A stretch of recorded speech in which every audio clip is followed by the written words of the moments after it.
On your left, Frank Skarren, 5-1. Is it Drake's on your right? Dylan Donegan, Soul-Time mid-range. Nothing out of either player's main deck looks all that strange, except Dylan is main decking 2 copies of Assassin's Trophy. People are leaning pretty hard on things like Cast Down these days as a cheap removal spell because of the drawback of Assassin's Trophy, but interesting to note, Dylan putting a lot more emphasis on the versatility rather than the efficiency. Skarren was on the play here after opting and shocking with the Steam Vents. He had to turn to Terramander for Donegan. Merfolk Branchwalker is going to draw him a land on his second turn. Back to Skarren. He's going to opt again. Here's an attack with a Terramander. Dylan Donegan to 19, and there's a second Terramander. Yeah, Terramander really giving basically a breath of fresh air to this Is It Drake's deck. No longer do you have to play Arclight Phoenix to have that raw strength. Terramander acting not only as an early threat that turns on Charted Course, which you're usually already playing 4 of, but as the game progresses, just turns into effectively a Tombstalker. And to start off for 1 mana, having that versatility and being so good early and so good late is just such an insane card. Donegan draws a pair of lands off a Jadelight Ranger and actually has to discard Watery Grave to hand size. And back on Skarren's side, there was an attack with the Terramanders, and Crackling Drake shows up to the party. Yeah, I'll tell you this much. Dylan Donegan wants removal spells.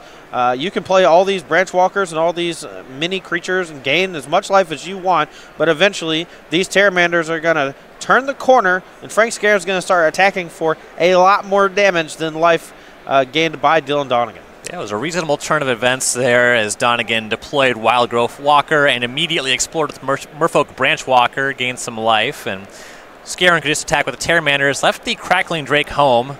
So that one was a blocker as Donegan attacked with the 3 Explore creatures. The Crackling Drake went ahead and ate the 3/2 Branchwalker. Skarren actually down to 12. And here's a Hydroid Krasis for X equals 3 post-combat. Yeah, and notably the Hydroid Krasis rounds down. So Dylan only drawing half of 3, which is rounded down as 1. And it shows you just how good Hydroid Krasis is. This is kind of the bottom tier of where Hydroid Krasis is going to be cast, and it was still pretty good. A 3/3 flyer that gains a life and draws a card for 5 mana. I mean, what else do you want? Pair of ops for Skarren. His graveyard is now just the playset of ops in his deck, and he's going to hang his creatures back. That 3/3 changes the texture of the combat a bit. Yeah, and I believe Frank actually has something like Dive Down at the ready here, but doesn't want to tap out, and waiting for Dylan to tap out here. Then he's going to start activating these Terramanders and continue holding up these really powerful instants and sorceries. Here's a Branchwalker and a Jadelight Ranger for Donegan. The Wild Growth Walker now has 4 counters on it.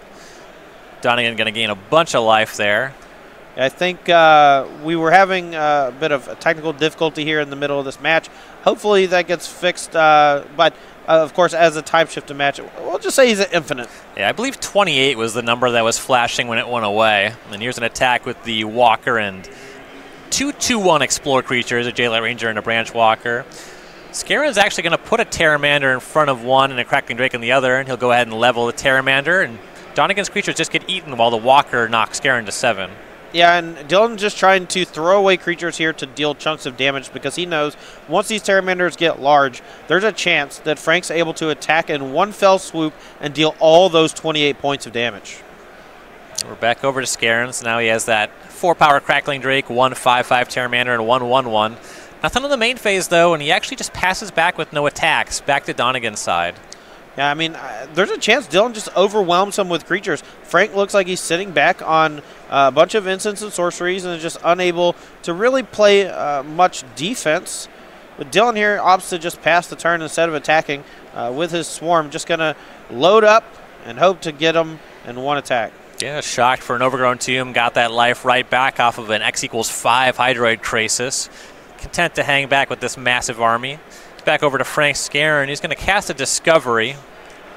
Important to note, Frank and his cohorts playing the same strategy are all playing 1 copy of Blood Crypt as that Black Splash to help them cast Dispersal in a pinch. Amusingly, the hit for Dispersal will be Jadelight Ranger currently. Right, and with Donegan still with quite a few cards in hand, it's definitely a downside. But the times where you get to play Dispersal and bounce Lear Dawnbringer, really makes the Blood Crypt worth it. But it also gives you effectively a mountain that is able to cast the front half of Discovery. So it has merit.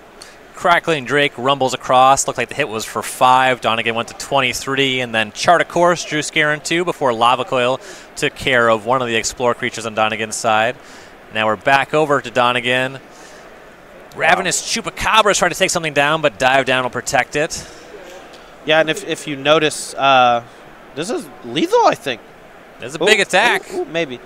Okay, so Frank's got to line up some blocks here. I think he has to chump the Wild Growth Walker. He gets to eat either the 3/3 or trade, and then he's going to take 6 down to 1. So he actually has to trade, chump, and take 6. Yeah, and he actually gets to bounce because he dived down on the Pteramander, and it's a 7-power walker. So he gets to maintain that, but he's in rough shape. As you mentioned, at 1 life here, facing down 5 creatures to his 2. And Donegan at 29, he's gained a ton of life, 18 life off of that Wild Growth Walker. Yeah, and now he has Crackling Drake and Enigma Drake, I think large enough to actually trade with that Wild Growth Walker right now. So Donegan here going to just chunk in. Looks like it's going to be lethal. Didn't have the shock to take care of that 3/2 Merfolk Branch Walker. Yeah, and Donegan knows that it kind of gets worse over time there, forces Skarren to have the shock. Skarren doesn't, and Donegan's up a game. Important to note, you saw there at one spot, Dylan chose not to keep a Vraska's Contempt on the top of his deck, understanding that Frank's hand likely full of things like Spell Pierce, like Dive Down, that are going to protect those creatures, just looking for more ways to progress this side of the battlefield and try to get in those last few precious points of damage. Sideboarding here. Frank Skarren, he's going to want a little bit of health. It's actually a pretty interesting matchup with how you want to sideboard here because your opponent's playing a bunch of creatures, but also they have a number of haymakers. So in Skarren's sideboard, he has some options to go bigger is a lot of what he has that he's brought to the table. Treasure Maps, Realis at Viceroy, Niv Mizzet Perun. Some options that he has that seem more appealing here. He has a pair of Disdainful Strokes and a pair of Entrancing Melodies. Entrancing Melody is something, we've talked a little bit about how cards interact with Hydroid Krasis, and Melody is one of those cards that actually gets against Krasis in a really good way because the CMC for that card is always just 2. Right, and the X thing with Converted Mana Cost always confuses people, but that is something you always have to keep in mind. The only time X is a part of the Converted Mana Cost is when the spell is on the stack. So you can Disdainful Stroke it if the X is 2 or higher, but you can also Entrancing Melody it for 4 because when it's in play, it's just green-blue. So I think those Entrancing Melodies a big part of the Izzet Drake sideboard plan here, but they're just so good against Krasis. But they're also a great way to take a large Wild Growth Walker, which could be the primary damage source from the Sultai mid-range decks in the early turns. Yeah, definitely. And it is a matchup where, as you saw there, Donegan just chipped in. There was just a ton of attacks with just small creatures before he got online with a large Wild Growth Walker, some Hydroid Krasis. A lot of times there is incentive for Skarren to just answer some of the early creatures, as you mentioned, being able to metal the Wild Growth Walker. That's actually a pretty big hit for Skarren. Yeah. Turn 1 Sulphur Falls here, not ideal for Izzet Drakes. It means that either Mountain is the other land, which it is, or even worse scenario is you don't have another land, or the other land is also Sulphur Falls. Yeah, and it was the Mountain, which is a fair amount better, as we see Donegan takes the Dive Down out of the hand with a Watery Grave on turn 1, and Skarren actually draws Island, and here's 2 Pteramanders on the second turn. Yeah, and that allows him to get some pressure on the battlefield here. Donegan is going to have his work cut out for him unless he has a pair of cheap removal spells. No, it was just a cast down. Back on the Skarren side, there's that Mountain, and here's Enigma Drake. All right, Playcrafter is a nifty way to get around Dive Down, but once the deck has 2 creatures on the battlefield already, it's not nearly as effective. But here, Dylan's just looking for literal anything that can interact. And there was Ravenous Chupacabra, Skarren with the Dive Down. Thought about chalking the Chupacabra, though ends up not doing that, and he will do it on his own turn now that he has drawn and sees what his options were. Enigma Drake comes across, Donegan down to 13, and Pteramander's the follow-up. Yeah, another Pteramander here, and just trying to keep the pressure on. Donegan going to cast a J-Light Ranger. It's going to put a Hydroid Krasis in the bin, and he'll draw a land. Looks like Assassin's Trophy's hovering in the hand.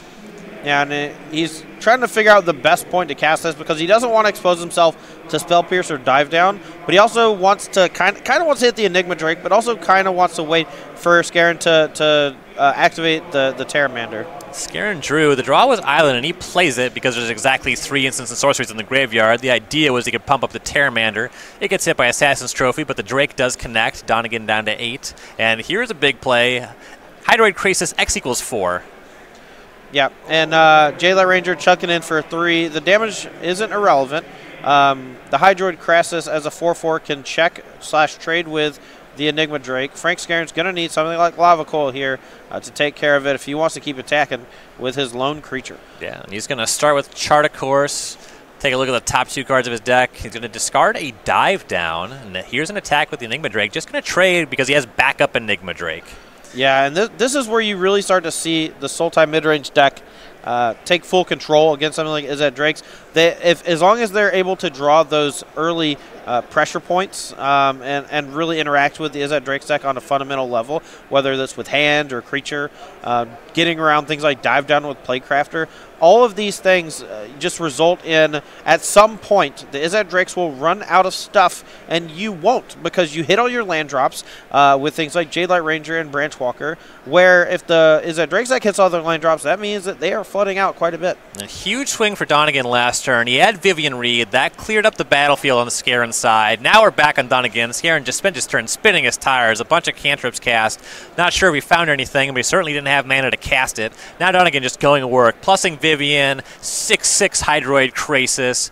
Skarren does have Crackling Drake. That's gone immediately. Vivian Reed takes care of that. And here's an attack for 9.